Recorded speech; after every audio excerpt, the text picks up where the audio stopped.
Really. Just a moment.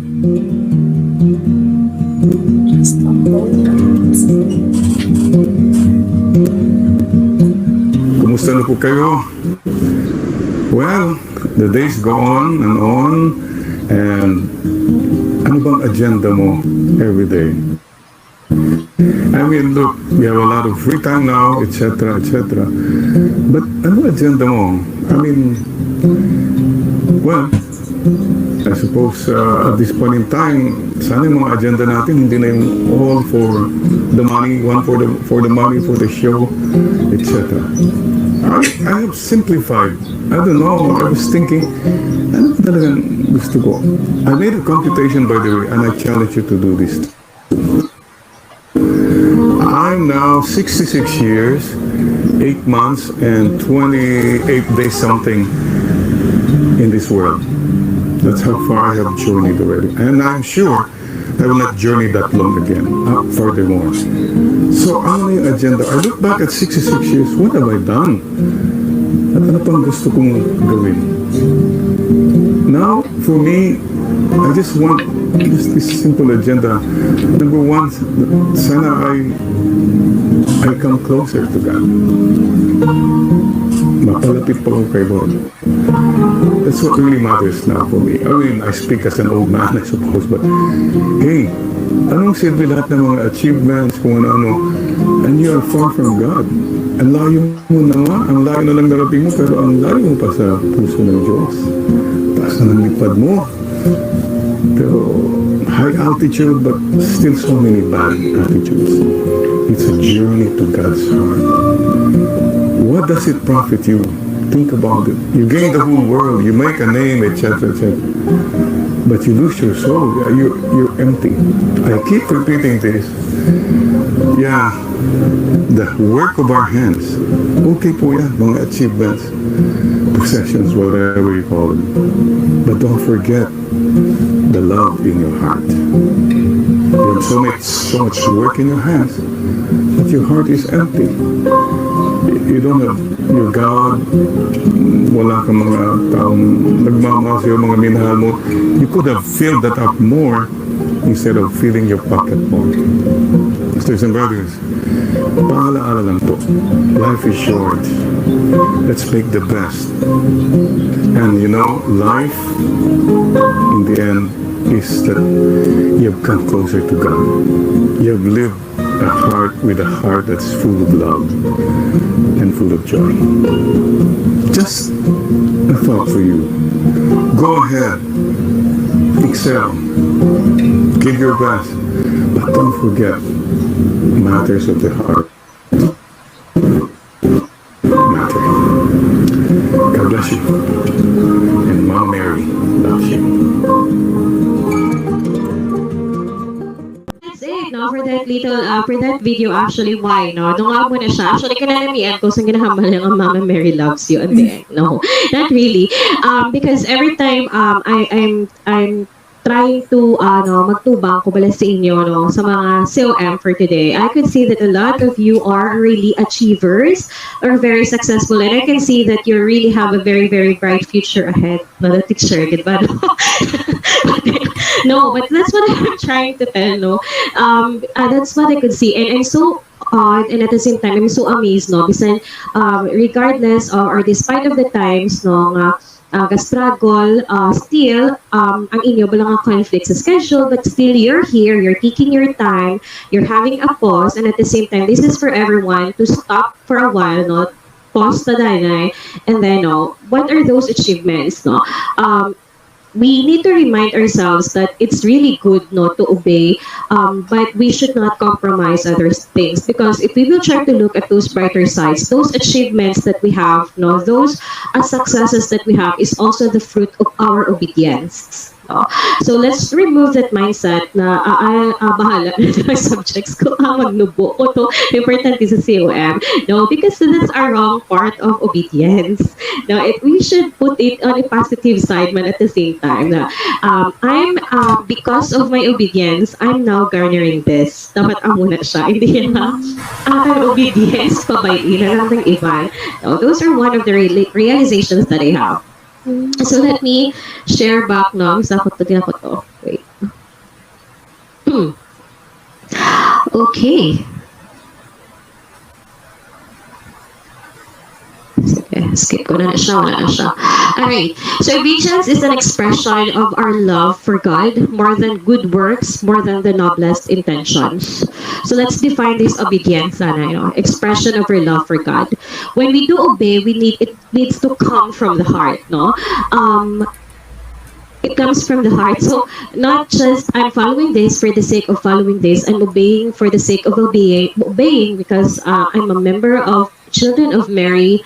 I have the value of obedience and I need to obey. No, it should be an expression. It should be out of our love. No, so one thing I realized ko, for example, for me, based on my experience, like while I'm creating this PowerPoint, dito ko na-realize nga kung dili ko yan sa virtue, no, or kung mag-speaker ko sa COM, ang akon nga PowerPoint, para sa akon it's effort na ni. But in honesty, when I have my classes, it's not that, it's not that which is dapat sa ila ko mas more visual because I'm handling kids, di ba? Handle ka high school. So, but that's because of it's my expression for my love, no? Doka mo na siya bala, love of God, love of service.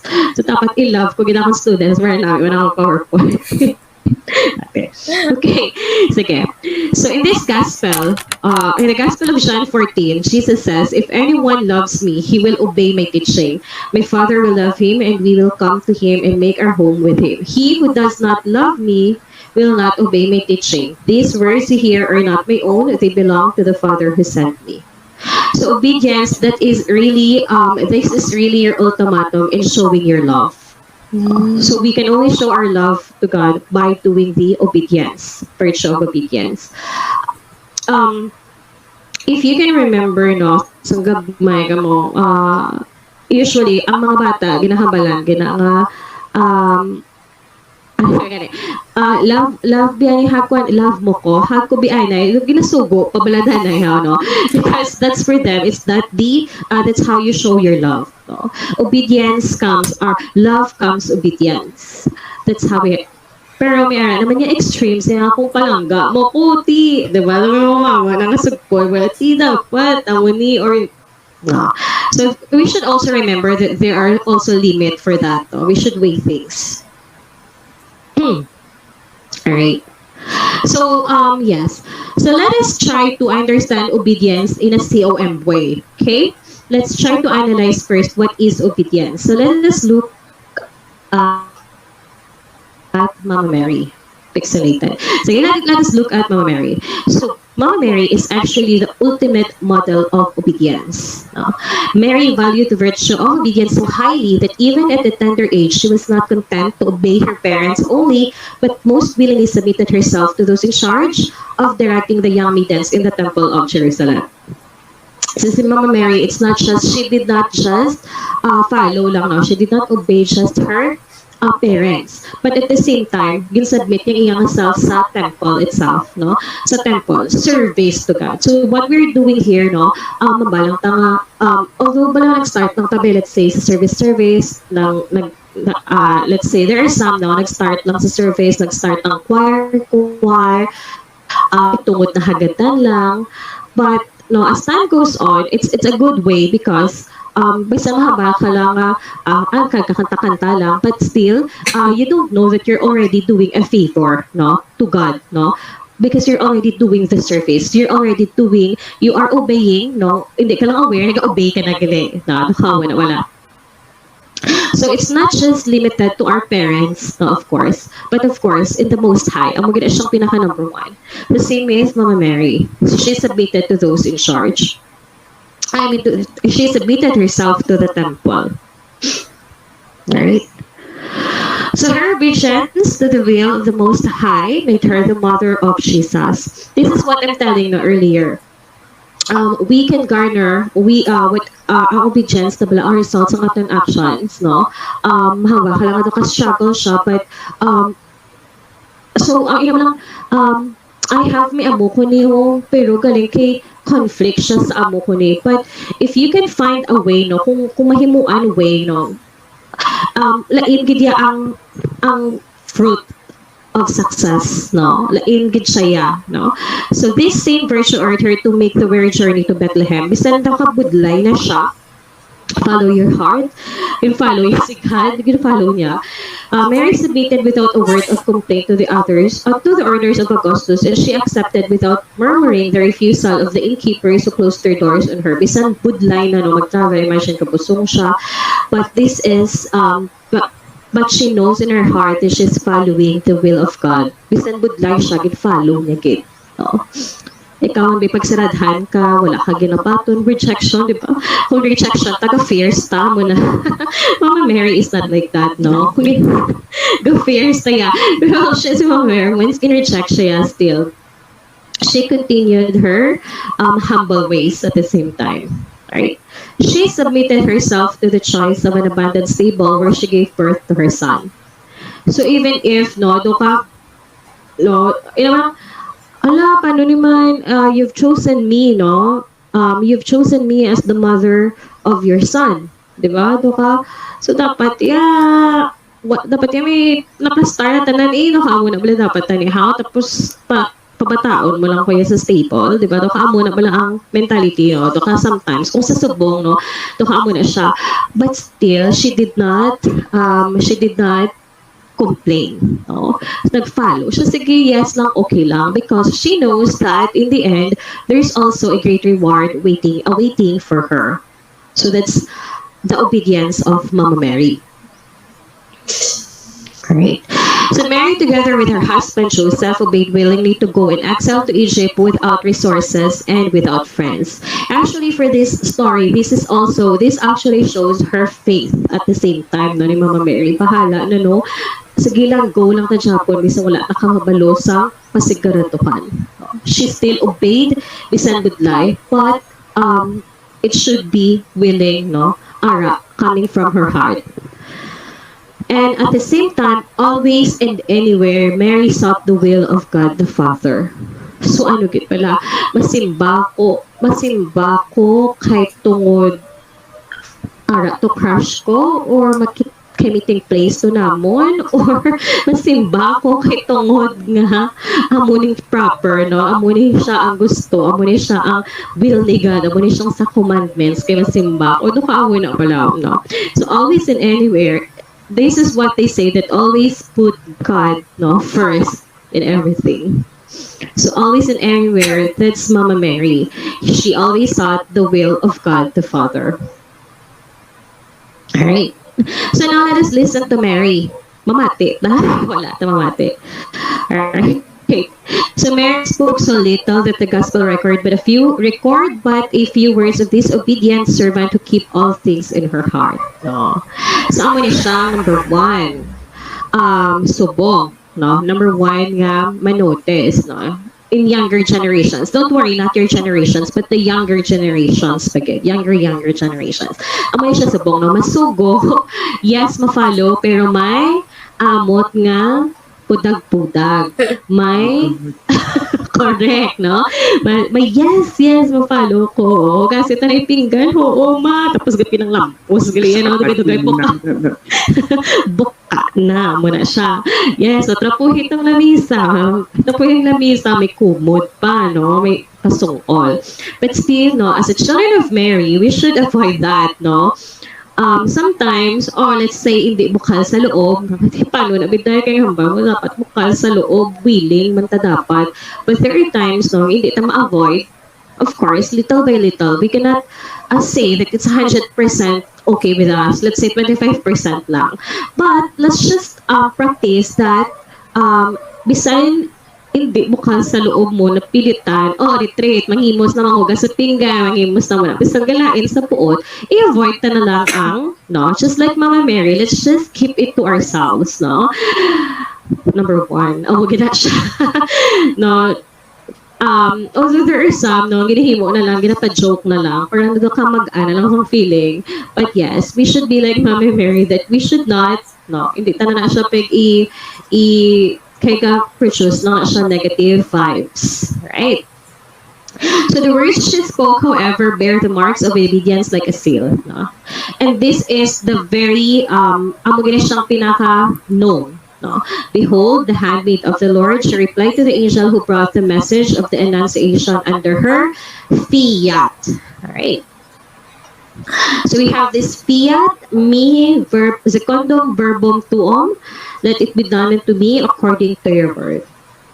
Ikaw, anong fiat mo? Diba nagtanong siya, ikaw, anong fiat mo? So this is her greatest yes. Right? The fiat, the one word that changed the world. Imagine, no, kung wala siya nag-say yes, so what do you think will happen? Na-delay si Jesus, no? Mangita iba nga Mary, no, kamo na. But no, hindi na guro ka pangita because it's like she is really the chosen one. Right? So let us imitate Mary. Alright, let us imitate Mary. Yes, Dainike, can you please read? Let us imitate Mary. Many times, I am tempted to do things on my own way, not bothering to seek God's will. At other times, I can be subtly proud, making me believe that my ways are better than those of others.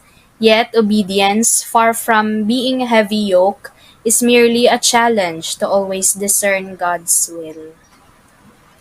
Okay, thank you.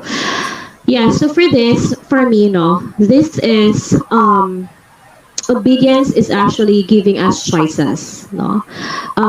Obedience always has, it's all about a choice, no? In real life, no, once you go out, no, mag-explore na mo, you will be presented of a lot of choices, no? So sometimes we are overwhelmed, siguro, no, of our successes, of our achievements, that sometimes we tend to forget, no? For this one, you choose what you think is so confident. We are so confident with our choices, with our results, that we choose something that we know. No, may ilam lang may kabalo ka nga may ganudge nga it's not a good thing, no? I mean, it's still against, but still we're doing it, no? May choice, may choice ng ginahimo na. So we are, because we are so confident, no, and we are so full that we sometimes forget. Again, as I mentioned, we should always put God, no, in everything, in our choices. So we really think that our ways are better than those, no, without realizing na may gaka, ano na ta, wala na ta, nadula na matama, nadulang at yung virtue of obedience. And it all comes back na lang tayo kung dumamat-amat na siya, wala. No? But if we will really follow it, renders merit praise the most common in ordinary actions such as eating, sleeping, and working. No? So, gamay lang na siyang obedience ta. Gamay lang na siya to in simple things, and not just on those big choices nga ginahimo pa, but in our daily life we can already practice this. It's just simple or ordinary actions. It brings serenity of mind and peace of conscience, since it does away with all restlessness, with all indecision, and with all the anguish that affects those who rely on seeking their own will. Ang feeling ba na kung may obedience, tanong, paano gid ang obedience, no? Kaamo ginawalahaw, no? I can say, for me I can say that obedience is with your conscience at the same time. As long wala siya bagabag sa paminsaron mo, wala siya bagabag sa imong konsensya, no? It means that you're obeying it correctly and properly, no? You are manifesting it correctly. Tuka mo na siya bala. Ara pa mo? Ara pa mo? Yes, Ara pa dahil. Sige. Yeah, so that's it. It really brings serenity of mind, no? Mapaminsaran ka. Alright. Sorry, naka-awkward. Hindi nakamakita. Alright, so whom should I obey? No, this is the question. Whom should I obey? Paano ni? No? I will not answer that question. Whom should I obey? But I have these questions for all of you to ponder, no? Para makamuni-muni.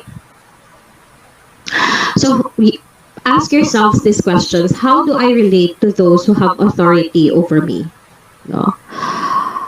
Siguro for now, simple pa lang siya. When we say authority, the authority that you're thinking might be your teacher, might be your professors, might be your president, might be your leader sa groups, groupmate.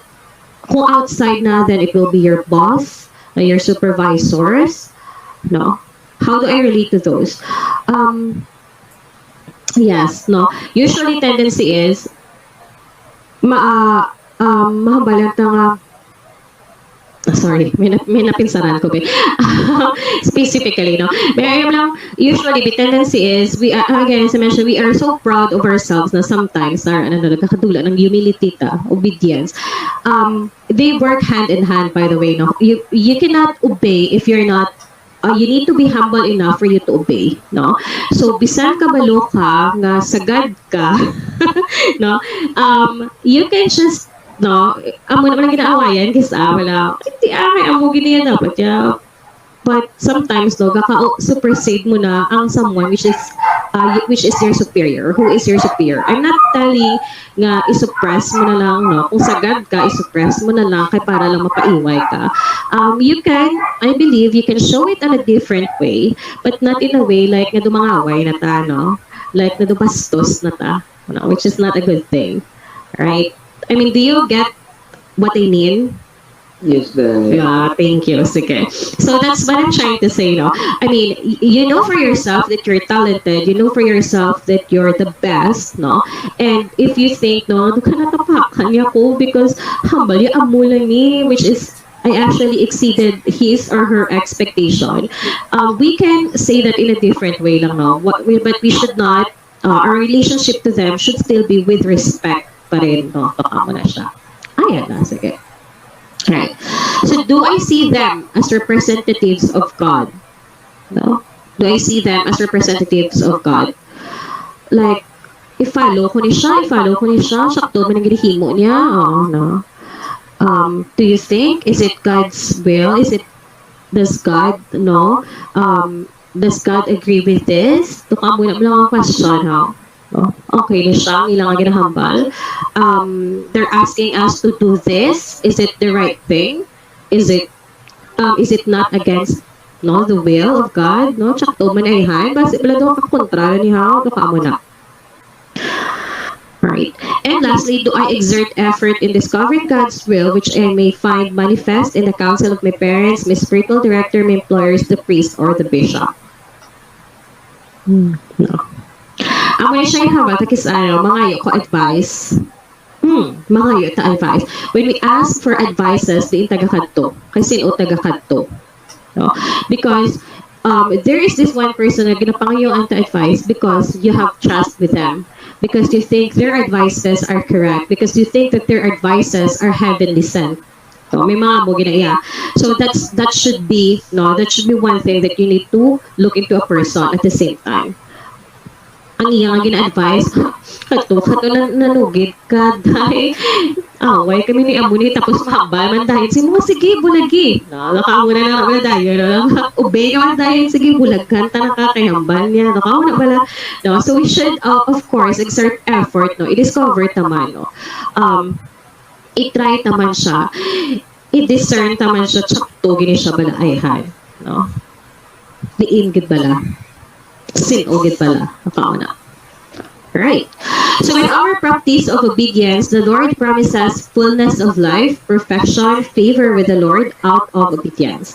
So moreover, by obeying, we receive the power of the Holy Spirit. Okay. So tira gina siya.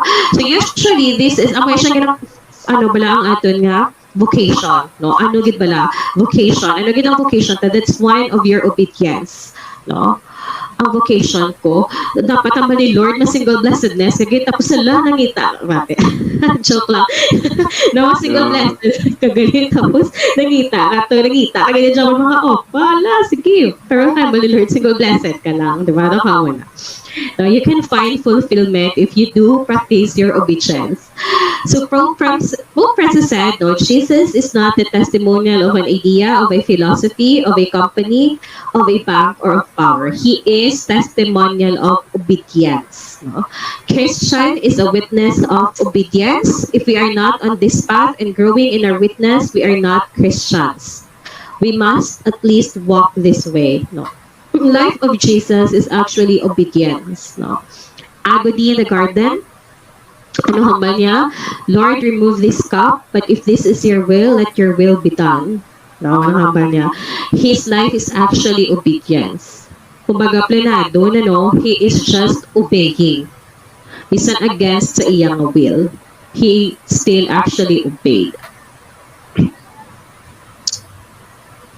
Okay, so let's ways to grow in obedience, no? So first, of course, we need to pray to the Holy Spirit. This is what we call discern, discern, discern. Right? Discern, discern. Kung kailan naton ka, muna na siyang senyales. Uga Holy Spirit, see mo. At yeah. No? So we need to discern all the time. So let's always pray. Kung ano no? We always pray. Practice humility. This is what I'm telling earlier, no?